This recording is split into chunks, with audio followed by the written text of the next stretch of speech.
We live in an era of video games where companies are making drastic improvements to their already outstanding titles.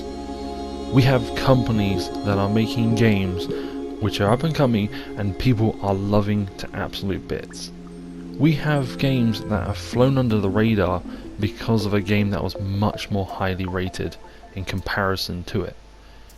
And then, in the corner of the room in a box that no one cares about, are the video games that should not have been made. So I guess first of all, hello, welcome to episode 2. It's been a little while.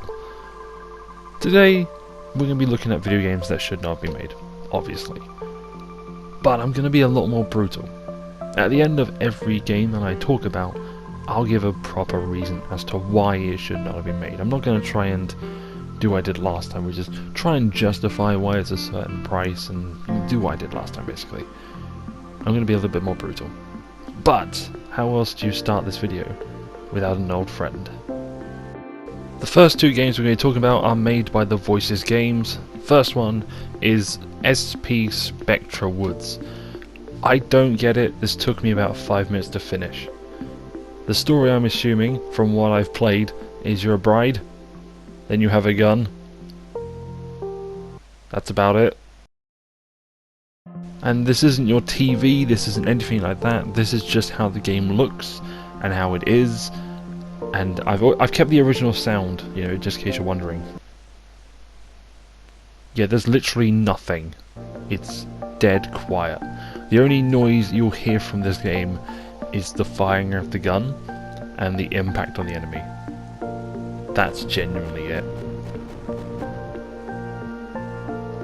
Believe it or not, I've actually skipped to the last level where you actually find your own grave. Whoa, what a twist. Turns out that you died.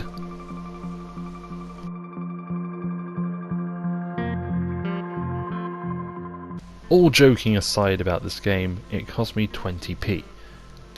But that doesn't excuse how bad it actually was. It took about 4 minutes to finish, roughly, with a 3-minute ending zoom out. There was things I could have done at that time, and I'll never get that time back. So the reason this game should not have been made, well, it wasted my time. Let's continue with this cursed saga with Lady in a Leotard with a Gun. I know, it's a title that just rolls off the tongue, isn't it? I mean, since this is basically a reskinning of Lizard Lady vs the Cats, I fancy a change. So, what do you think? But hey, maybe I'm being too harsh on the game. Maybe it is improved in a totally different game. Maybe it has nothing to do with the original and how it's styled.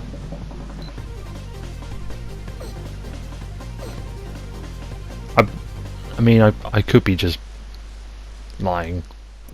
Yep, you guessed it, this game is a complete reskin of Lizard Lady vs the Cats, although there are now zombies.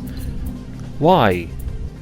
Like, how do you take a turd and polish it? It's not possible when the turd is already covered in just more turd. It's not possible. Even, it doesn't matter how creepy the monsters are that you add in, even if they gave me nightmares after playing it. It doesn't matter. The game is still terrible, it's like the previous title, it's worse.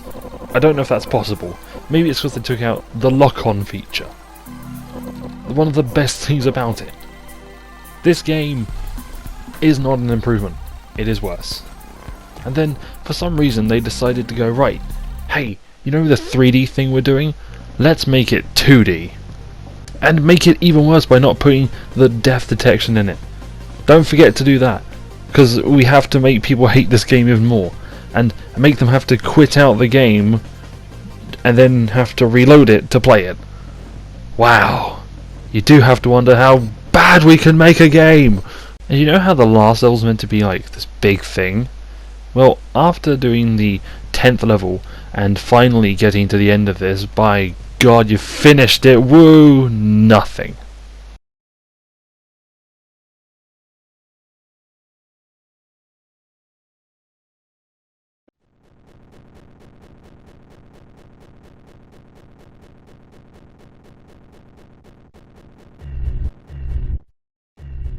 We're almost done! Just one last trophy to get.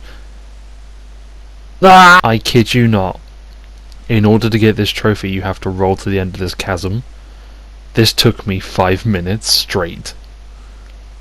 I'm not even joking. It took me absolutely forever to do this. The determination to just roll in a straight line, because it's the quickest way to move. I was really struggling to have the motivation to do this, but this was the last thing I had to physically do. Genuinely. This entire clip is on 8 times speed. Please understand, I genuinely did this. I have the trophy to prove it.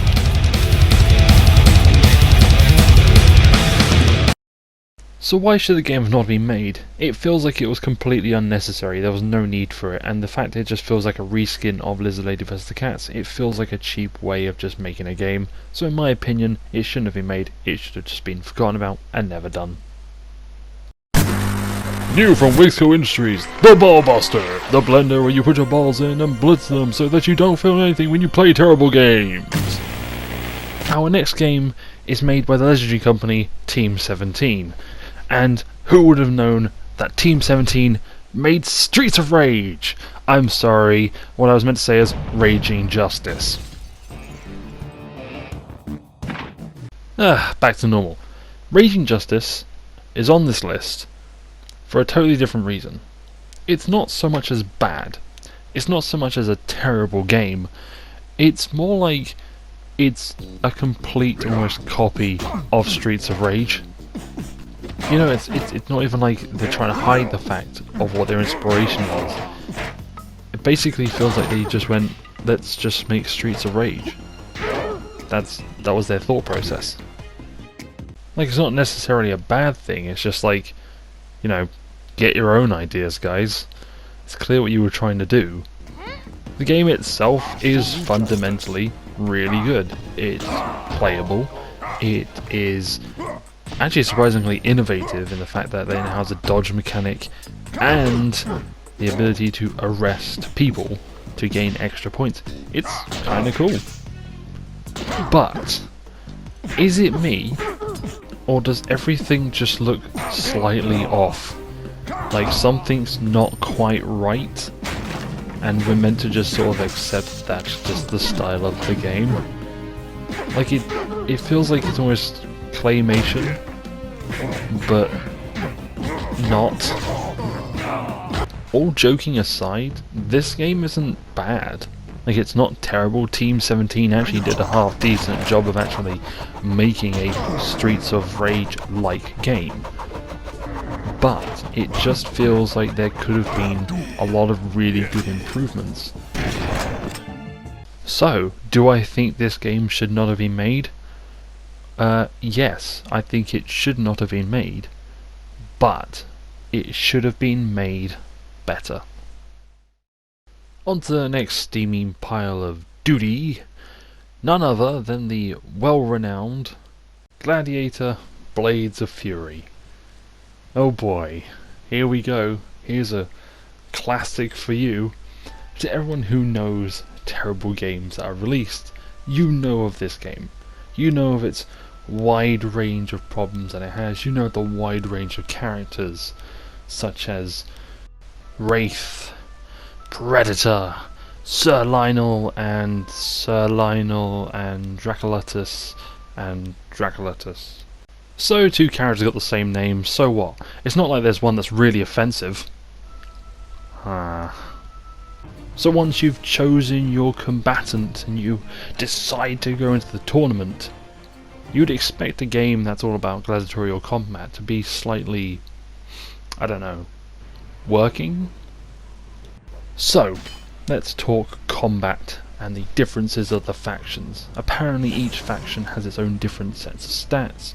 Each character's got their own move sets, even though there are only about 4 to 5 different moves. And in the Assassins team, I played as the aptly named Crimson Flow, which I did giggle at slightly, and subsequently I realised just how bad the combat was. Knowing that I had a slide a few light attacks, and a weird dodge. Yeah, then I didn't really get on with it, to be honest. Then I went to the knights, and I used the aptly named Sir Lionel, not the dwarf one, the knight one, the one actually called Sir Lionel. So Sir Lionel, sword and shield. Turned out he took the sheath off of his sword before going into combat, and then he wasn't too bad. Lots of, defensive play, because you're using a shield. You sort of have to be defensive, although it didn't seem to matter, if I'm being honest. The dwarfs, much like the assassin, really, it wasn't really any difference. Yeah, and then I played as the barbarians.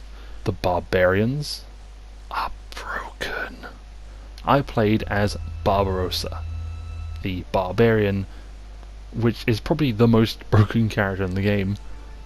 Was able to spin on the spot and shove the enemies with his head over and over again. If anyone tells me the combat in this game is balanced, they are lying. So, in conclusion, Gladiator Blades of Fury, should it have not been made? No, it should not have been made. Why? It should not have been made. Is that a valid reason? Whatever.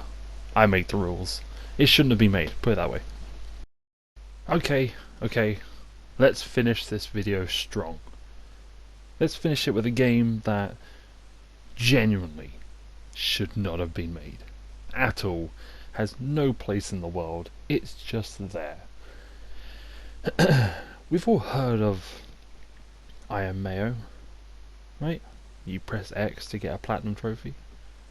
Well, have you heard of the sheep pea?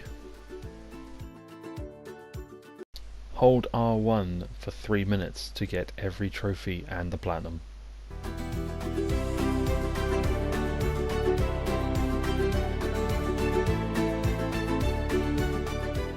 I'll give this game one thing. It did slightly infuriate me by the end of it. It wasn't the music, it was what happened at the end.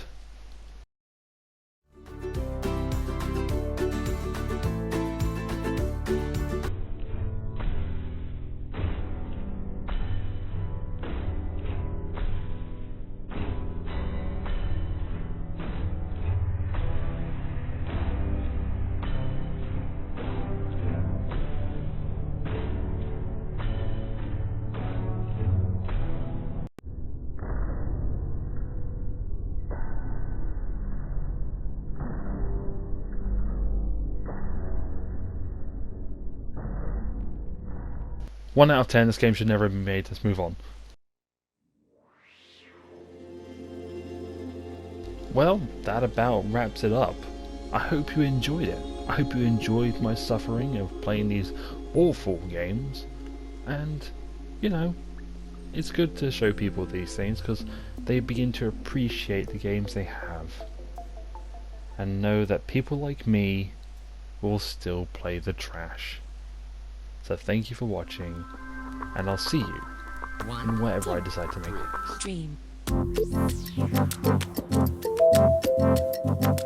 next.